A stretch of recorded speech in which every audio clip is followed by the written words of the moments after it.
Respected Principal of India College, Dr. Upendra Hajalika sir.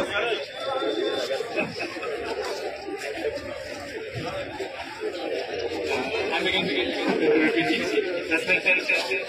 respected Director of Jorhat Division, সুখী হৈছোঁ যে আমাৰ কৃষ্ণকান্ত হেণ্ডিক ৰাজ্যিক মুক্ত বিশ্ববিদ্যালয়ৰ 2024 আৰু 25 বৰ্ষৰ নামভৰ্তি প্ৰক্ৰিয়া চলি আছে। আমি বৰ্তমান 11টা স্নাতক আৰু 11টা স্নাতকোত্তৰ আৰু বিভিন্ন ধৰণৰ ডিপ্ল'মা আৰু চাৰ্টিফিকেট প্ৰগ্ৰেমসমূহত নামভৰ্তি প্ৰক্ৰিয়া চলাই আছোঁ। মই আপোনালোকক এটা অনুৰোধ কৰিম যে আমাৰ যিটো নামভৰ্তি প্ৰক্ৰিয়া চলি আছে, আমাৰ এটা প্ৰচেষ্টা আছে যে যিটো আমাক আমাৰ মুখ্যমন্ত্ৰী ডাঙৰীয়া আৰু শিক্ষামন্ত্ৰী ডাঙৰীয়া আমাৰ নিজৰ ইউনিভাৰ্চিটি কেম্পাছত গৈ তেওঁলোকে আমাক কৈছিলে যে আমি অসমৰ যিটো আমাৰ গ্ৰছ এনৰলমেণ্ট ৰেচিঅ' অৰ্থাৎ উচ্চ শিক্ষাত আমাৰ নামভৰ্তিৰ যিটো হাৰ, সেই হাৰটো আমাৰ ইণ্ডিয়াৰ বাকী যিবোৰ ডেভেলপ ষ্টেট, সেই ডেভেলপ ষ্টেটবোৰতকৈ আমি বহুত পিছ পৰি আছোঁ।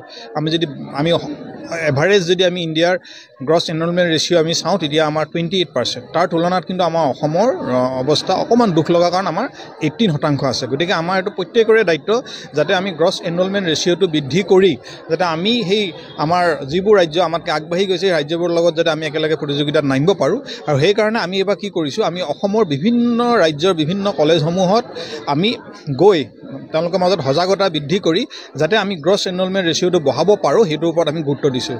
কাৰণ আমি যদি চাই আমাৰ এই 18% যিটো আমাৰ গ্ৰছ এনৰলমেণ্ট ৰেচিঅ' অসমৰ, তাৰে কিন্তু 12% অকল কৃষ্ণকান্ত হেণ্ডিক ৰাজ্যিক বিশ্ববিদ্যালয়ৰ অৱদান।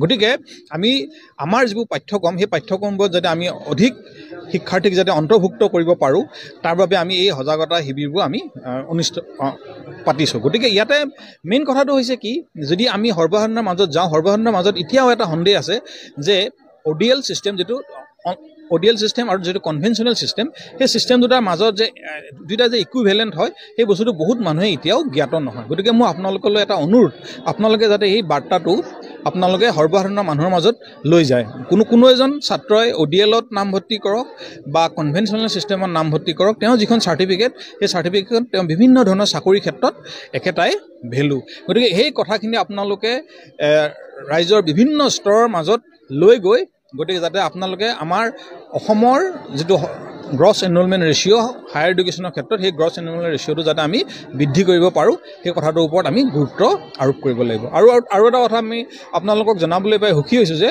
এই বছৰ আমি নতুনকৈ 4টা স্নাতকোত্তৰ পাঠ্যক্ৰম আমি অলৰেডি ইউনিভাৰ্চিটি গ্ৰাণ্ট কমিশ্যনত আমি এপ্লাই কৰিছোঁ। সেইকেইটা হৈছে হিষ্ট্ৰী, ফিলচফি, হিন্দী আৰু মেথমেটিক্স।